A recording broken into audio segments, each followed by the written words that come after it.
Hello friends, आपका स्वागत है सिविलियन क्लासेस में। तो प्यारे बच्चों, आज हम बात करेंगे मैकेनिक्स ऑफ स्ट्रक्चर के बारे में, है ना। तो प्यारे बच्चों, आज कुछ हम डिफिनीशन देखने वाले हैं, ठीक है ना। जिसमें पहला डिफिनीशन है डक्टिलिटी। क्या है? डक्टिलिटी।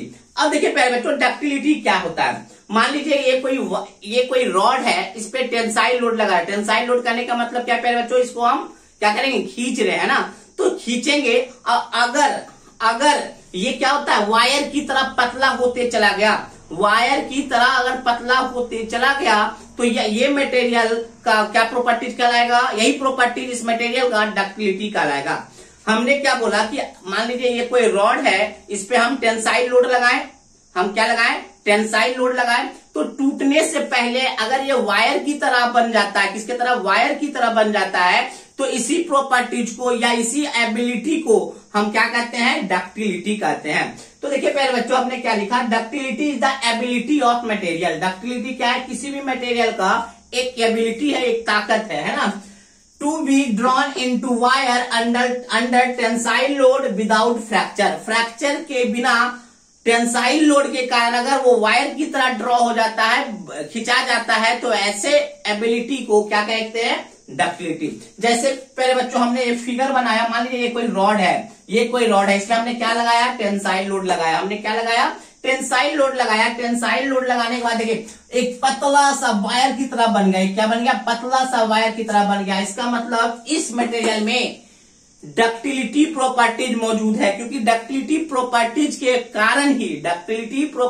कारण ही ये मटेरियल जो है ना, रॉड से वायर की तरह खींचा गया। तो हम डक्टिलिटी को एक प्रॉपर्टीज बोल सकते हैं। क्या बोल सकते हैं? डक्टिलिटी किसी भी मटेरियल का वह प्रॉपर्टीज है जिसके कारण वो वायर की तरह फॉर्म कर जाता है under the tensile load without fracture. बिना टूटे हुए टेंसाइल लोड लगाने के कारण क्या होता है? वायर की तरह बन गया। इसी प्रॉपर्टीज को हम लोग क्या बोलते हैं? डक्टिलिटी कहते हैं। तो हमने फिर से समझिए पहले बच्चों, हमने क्या बोला? Ductility is the ability of material. Ductility किसी भी मटेरियल का वह एबिलिटी है जिसके कारण वो वायर की तरह ड्रॉ हो जाता है under the tensile load. Tensile load लगाने के बाद और विदाउट फ्रैक्चर, बिना टूटे हुए वायर की तरह फॉर्म कर जाना। बिना टूटे हुए वायर की तरह फॉर्म कर जाना अंडर द टेंसाइल लोड। इसी प्रॉपर्टीज को या इसी एबिलिटी को मटेरियल का क्या बोलते हैं? डक्टिलिटी कहते हैं। क्या कहते हैं प्यारे बच्चों? डक्टिलिटी कहते हैं।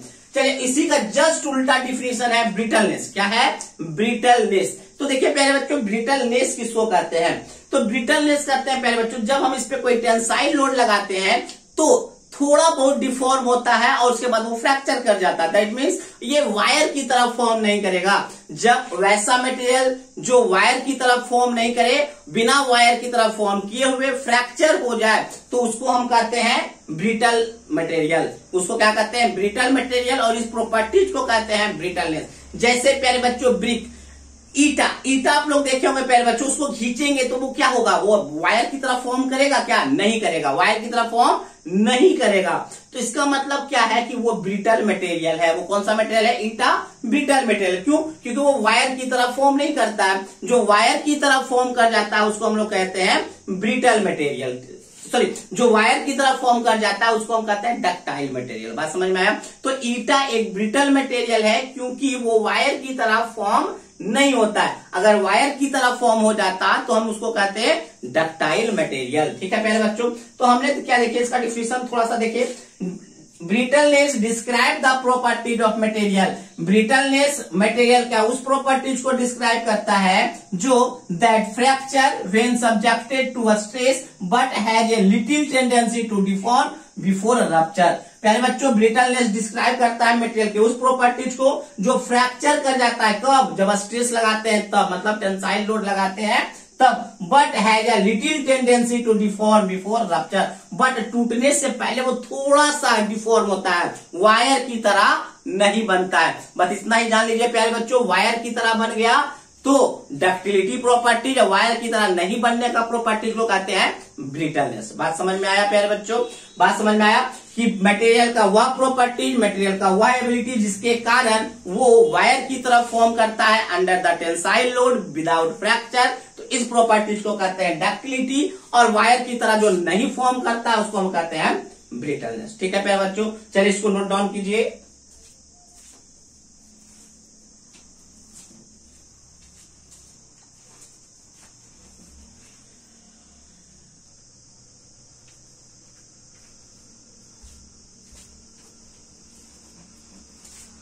चलिए प्यारे बच्चों कुछ प्रॉपर्टीज और देखते हैं।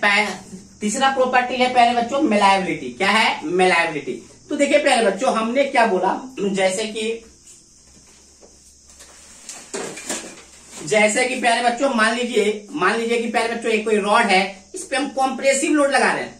कौन सा? कॉम्प्रेसिव नॉर्मल लोड लगा रहे हैं, एक्सियल नहीं, कॉम्प्रेसिव नॉर्मल लोड लगा रहे हैं। और कॉम्प्रेसिव नॉर्मल लोड लगाने के बाद मान लीजिए कोई रॉड है और लगाने के बाद इस तरह प्लेट की तरह बन गया, चूड़ते इसको क्या करते इसको पे कॉम्प्रेसिव नॉर्मल लोड, एक्सियल नहीं बोल रहे प्यारे बच्चों, याद रखिएगा। जब क्लासिफिकेशन ऑफ स्ट्रेस बता रहे थे तो सारा कुछ आपको समझ में आया होगा। हम कॉम्प्रेसिव नॉर्मल लोड लगा रहे हैं। क्या लगा रहे हैं? कॉम्प्रेसिव नॉर्मल लोड लगा रहे हैं। और लगाते वो सीट की तरह फॉर्म कर गया, मतलब एक प्लेट की तरह बन गया। पहले था ऐसा और इस पे कॉम्प्रेसिव लोड लगाते चूड़ते ये कैसा बन गया? एक प्लेट की तरह बन गया।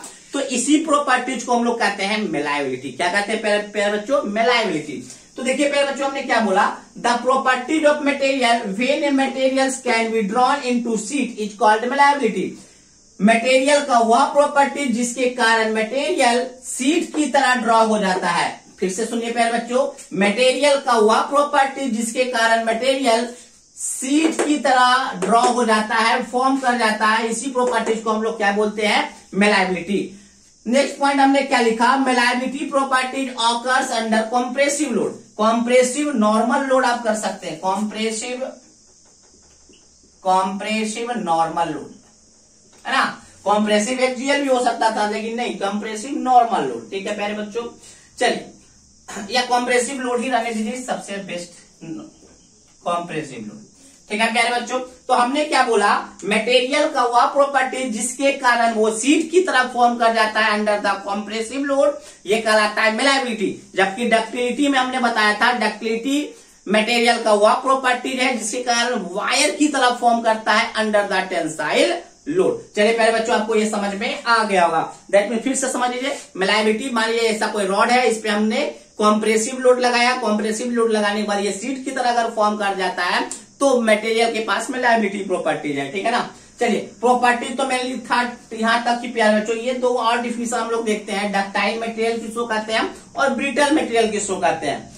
प्यारे बच्चों डक्टाइल मटेरियल वैसे मटेरियल को कहेंगे जिसके पास डक्टिलिटी प्रॉपर्टीज मौजूद होगा। सिंपल सी कहानी है, डक्टाइल मटेरियल हम उसी को कहेंगे जिसके पास डक्टिलिटी, पहले आप इसको नोट डाउन कर लीजिए प्यारे बच्चों, इसको हम मिटाएंगे, इन दोनों को समझाने के लिए मेलायबिलिटी को मिटाएंगे। पहले आप इसको नोट डाउन कर लीजिए, मेलायबिलिटी को नोट डाउन कीजिए, जल्दी वीडियो को पॉज करके नोट डाउन कर लीजिए, मिटाने वाले हैं। चलिए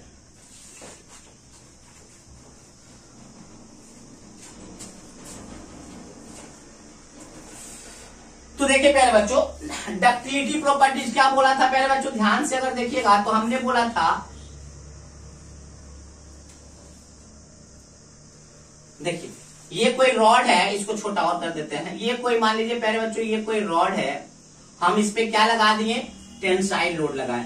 टेंसाइल लोड लगाने के बाद ये अगर क्या होता है, वायर की तरह बन जाता है। किसके तरह? अगर ये वायर की तरह बन जाता है, वायर की तरह ड्रॉ हो जाता है, तो मटेरियल के इसी प्रॉपर्टीज को डक्टिलिटी प्रॉपर्टीज कहेंगे। अगर प्यारे बच्चों मान लीजिए इसका लेंथ L था, इसका लेंथ बहुत ज्यादा लग रहा है प्यारे बच्चों, बहुत ज्यादा, मतलब बहुत ही ज्यादा, मच ग्रेटर देन L। अगर ये L है तो वो मच ग्रेटर देन L है। तो स्ट्रेन क्या होता है प्यारे बच्चों, स्ट्रेन क्या होता है, चेंज इन लेंथ बटे ओरिजिनल लेंथ। तो देखिए प्यारे बच्चों मान लीजिए L से बहुत ज्यादा हो गया, कितना हो गया, 5L हो गया मान लेते हैं, तो 5L माइनस L चेंज कितना हुआ, 4L का चेंज हुआ बटे L, मतलब स्ट्रेन का वैल्यू 4। बात समझ में आ गया प्यारे बच्चों। चलिए तो हमने क्या बोला, ये हमने अंदाज पे बोला कि 5L हो गया, 5L क्या 10L हो जाए, 50L हो जाए, हो सकता है ना। तो देखिए प्यारे बच्चों हमने क्या लिखा, ductile material, a ductile material is one having relatively large tensile strain up to the point of rupture. प्यारे बच्चों डक्टाइल मटेरियल उसी मटेरियल को कहेंगे जो रप्चर होने से पहले, ब्रेक होने से पहले स्ट्रेन का जो वैल्यू होगा ना बहुत ही ज्यादा होगा। कैसे ज्यादा होगा प्यारे बच्चों, क्योंकि हमको पता है डक्टिलिटी किसको कहते हैं, ऐसा डक्टिलिटी किसी भी मटेरियल का वह प्रॉपर्टी है जिसके कारण वो वायर की तरह फॉर्म हो जाएगा, वायर की तरह बनेगा। तो मान लीजिए प्यारे बच्चों पहले लेंथ L था, जब इसको वायर की तरह बनेगा तो इसका लेंथ बहुत ज्यादा हो गया, मान लीजिए 50L हो गया, मान लीजिए 50L हो गया या 5L हो गया, बहुत ज्यादा हो गया, तो स्ट्रेन का वैल्यू बहुत ज्यादा होगा क्योंकि चेंज इन लेंथ ज्यादा होगा, क्योंकि चेंज इन लेंथ ज्यादा हो जाएगा। जबकि ब्रिटल मटेरियल में स्ट्रेन जो होगा ना, स्ट्रेन जो होगा ना वो नेग्लेजिबल होगा, नेग्लेजिबल, जीरो के बाद। क्यों?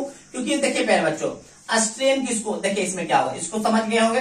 अब यहां पर देखते हैं, मान लीजिए ये कोई वायर है, जब इसको हम खींचे ना, ब्रिटल मेटल में तो ज्यादा वायर की तरह बनेगा ही नहीं, तो मान लीजिए एल था, तो अब जाके हो गया 1.001 एल, बहुत थोड़ा सा चेंज हुआ। इसका चेंज इन लेंथ निकालेंगे तो कितना हो जाएगा प्यारे बच्चों, 0.001 बटे इतना आ जाएगा। अरे एल बटे चेंज इन लेंथ बटे एल, एल कर इतना, तो 0 के लगभग है। तो हम क्या बोलेंगे प्यारे बच्चों कि डक्टाइल मटेरियल वह मटेरियल हुआ है जो टूटने से पहले, फ्रैक्चर होने से पहले स्ट्रेन का वैल्यू बहुत ज्यादा होगा, बहुत ही ज्यादा होगा। जबकि ब्रिटल मटेरियल में नेग्लेजिबल होगा। क्या होगा? नेग्लेजिबल होगा। तो हमने क्या लिखा है, ductile material is one having relatively large tensile strain up to the point of rupture. Point of rupture कहने मतलब ब्रेकिंग पॉइंट। ब्रेकिंग पॉइंट आने आते आते स्ट्रेन का वैल्यू बहुत ही ज्यादा, रिलेटिवली लार्ज, बहुत ही ज्यादा हो जाएगा, तो ऐसे मटेरियल को कहेंगे डक्टाइल मटेरियल कहेंगे। ठीक है ना। अब देखिए हमने क्या बोला, percentage elongation of tensile material is more than 5%। आगे हम बताएंगे कि परसेंटेज इलोंगेशन हम लोग कैसे निकालते हैं, बट अभी याद रख लीजिए प्यारे बच्चों कि परसेंटेज इलोंगेशन डक्टाइल मटेरियल का होता है 5% से ज्यादा। याद रखिएगा, ऑब्जेक्टिव पॉइंट ऑफ व्यू से ये आपके सेमेस्टर में भी आने के चांसेस हैं और आपके एसएससी जे जैसे एग्जाम में भी आते हैं। ठीक है ना प्यारे बच्चों। तो याद रखिएगा percentage elongation of ductile material is more than 5%। चलिए प्यारे बच्चों, हमको उम्मीद करते हैं कि आपको डक्टाइल मटेरियल समझ में आ गया होगा। डक्टाइल मटेरियल वह मटेरियल है, डक्टाइल मटेरियल वह मटेरियल है जिसका स्ट्रेन का वैल्यू बहुत ही ज्यादा होगा up to the fracture point, मतलब टूटने से पहले या टूटने तक उसका स्ट्रेन का वैल्यू होगा जो बहुत ही ज्यादा होने वाला है। और परसेंटेज इलोंगेशन जो होता है डक्टाइल मटेरियल का वो मोर देन 5% होता है। और कौन सा है मटेरियल, हम डक्टाइल मटेरियल के रूप में आप स्टील बोल सकते हैं, एल्यूमिनियम बोल सकते हैं, और बहुत सारे मटेरियल आते हैं जो डक्टाइल मटेरियल होते हैं, जैसे कि स्टील, एल्यूमिनियम, ये सब क्या है, डक्टाइल मटेरियल। चलिए अब हम देखते हैं ब्रिटल मटेरियल। क्या देखेंगे? Brittle material. तो देखिए प्यारे बच्चों, brittle material has a relatively small strain up to a point of rupture, मतलब टूटने से पहले भी उसका स्ट्रेन का जो वैल्यू होता है नेग्लेजिबल होता है, 0 के बराबर, 0 नहीं बोल सकते, नेग्लेजिबल, बहुत ही कम होता है, वैसे मटेरियल को कहते हैं ब्रिटल मटेरियल। एग्जाम्पल के रूप में बात करें तो कास्ट आयरन हो गया, कंक्रीट हो गया, ब्रिक हो गया। अच्छा ये बताए, कंक्रीट का जो बना हुआ जो स्ट्रक्चर होता है उसको खींचिएगा तो खिंचाएगा क्या? नहीं खिंचाएगा, टूट जाएगा लेकिन खिंचाएगा नहीं। तो इसका मतलब है टूट जाता है लेकिन वायर की तरह फॉर्म नहीं करता है, तो वो ब्रिटल मटेरियल हो गया। वायर की तरह फॉर्म करेगा तो स्ट्रेन का वैल्यू ज्यादा होगा तो डक्टाइल मटेरियल हो जाएगा। बात समझ में आ गया प्यारे बच्चों? बात समझ में आया? तो हमने क्या बोला, अच्छा यहाँ पे इस बात को आप लिख सकते हैं ब्रिटल मटेरियल में, नोट में करके लिख लीजिएगा, percentage elongation of brittle material is less than 5%। याद रखिएगा प्यारे बच्चों, परसेंटेज इलोंगेशन जो होता है ब्रिटल मटेरियल का वो 5% से कम होता है, जबकि डक्टाइल मटेरियल का 5% से ज्यादा होता है। ठीक है प्यारे बच्चों। बात आप लोग को ये उठता है कि सर ये परसेंटेज इलोंगेशन क्या होता है, तो चलिए प्यारे बच्चों इसको नोट डाउन कीजिए, इसको मिटाते हैं, फिर हम आपको समझाएंगे परसेंटेज इलोंगेशन। चलिए इसको नोट डाउन कर लीजिए। चलिए मिटा रहे प्यारे बच्चों, नोट डाउन कीजिए वीडियो पॉज करके।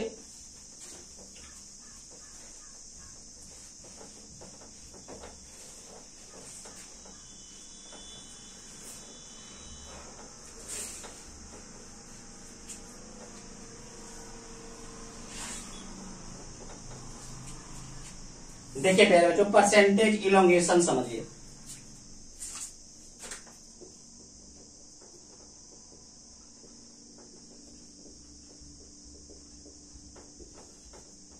देखिए मान लीजिए प्यारे बच्चों ये कोई रॉड है जिसपे की टेंसाइल लोड कितना लग रहा है, P लग रहा है, और इसका जो ओरिजिनल लेंथ है मान लेते हैं L0 है। इसका ओरिजिनल लेंथ कितना है प्यारे बच्चों, L0 है। इसको जब हम खींच रहे हैं तो ये देखिए इसका लेंथ बढ़ गया, इसका लेंथ बढ़ गया तो पक्का है कि डायमीटर घटेगा। ठीक है ना। मान लीजिए सर इसका फाइनल लेंथ LF हो गया, फाइनल लेंथ क्या हो गया, LF हो गया। तो देखिए परसेंटेज इलोंगेशन क्या होता है, परसेंटेज इलोंगेशन होता है प्यारे बच्चों final length minus initial length बटे इनिशियल लेंथ इंटू 100।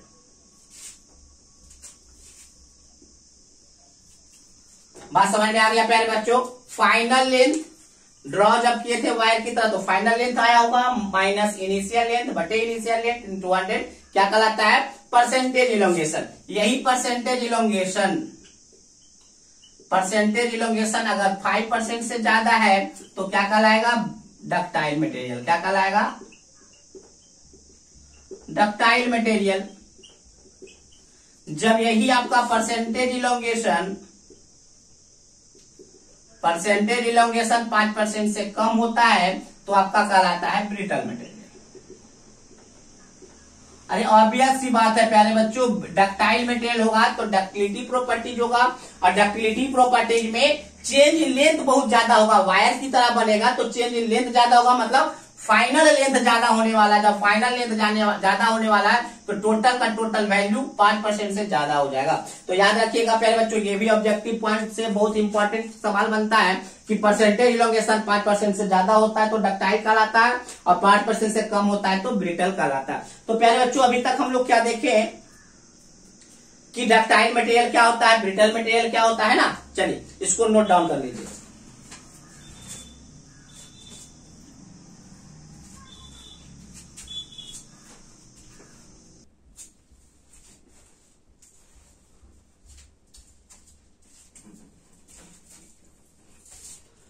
चलिए प्यारे बच्चों हम लोग देखेंगे कुछ और डिफिनेशन जिसका नाम है isotropic material, anisotropic material, homogeneous material and heterogeneous material. तो सबसे पहले हम बात करेंगे प्यारे बच्चों आइसोट्रोपिक मटेरियल्स के बारे में। प्यारे बच्चों मान लेते हैं प्यारे बच्चों कहां पे, यहाँ पे ही मान लेते हैं। मान लीजिए प्यारे बच्चों ये कोई आपका मटेरियल्स है, मान लीजिए कोई बॉडी है, दिख रहा है ना, ये फिगर दिख रहा होगा, ठीक है।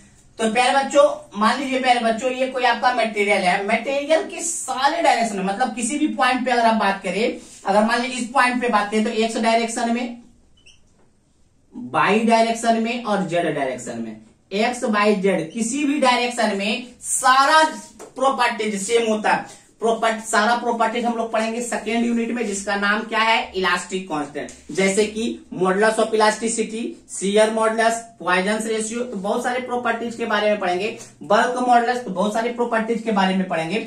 तो हमने क्या बोला, मटेरियल के किसी भी पॉइंट पे एवरी डायरेक्शन में अगर प्रॉपर्टीज सेम है तो वैसे मटेरियल को हम लोग कहेंगे आइसोट्रोपिक मटेरियल। बात समझ में आया प्यारे बच्चों। दैट मीन्स अगर एक्स डायरेक्शन में मॉडुलस ऑफ इलास्टिसिटी ई है तो वाई डायरेक्शन में भी मॉडुलस ऑफ इलास्टिसिटी का वैल्यू ई ही होगा, और जेड डायरेक्शन में भी मॉडुलस ऑफ इलास्टिसिटी का वैल्यू अगर ई ही है तो वैसे मटेरियल को हम लोग कहेंगे आइसोट्रोपिक मटेरियल। क्या कहेंगे प्यारे बच्चों, आइसोट्रोपिक मटेरियल।